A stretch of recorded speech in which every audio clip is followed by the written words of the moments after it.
Welcome to Rajahmundry Sanvi channel. నేనైతే పిఠాపురంలో కుక్కటేశ్వర స్వామి గుడికి అయితే వచ్చేసాను.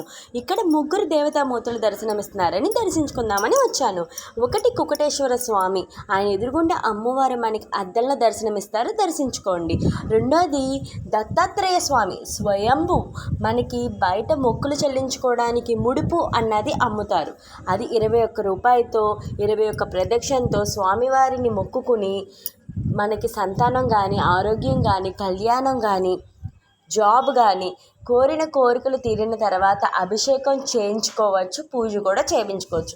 ఆ ముడుపు అన్నది స్వామివారికి దేవాలయంలో పూజారి గారికి ఇస్తే కట్టడం అన్నది జరుగుతుంది. మూడోది వచ్చేసి 10వ శక్తిపీఠమైన పురోహితి అమ్మవారు పీఠా భాగం ఇక్కడ పడడం మీద శక్తిపీఠం అన్నది అయ్యింది. అందుకే ఊరి పేరు కూడా పిఠాపురం. చక్కగా ముగ్గురిని అయితే దర్శించుకున్నాను. మీరు కూడా రావాలని ఈ వీడియో చేస్తున్నాను. పార్ట్ 2 కూడా ఉంది, చూడండి. Thank you all.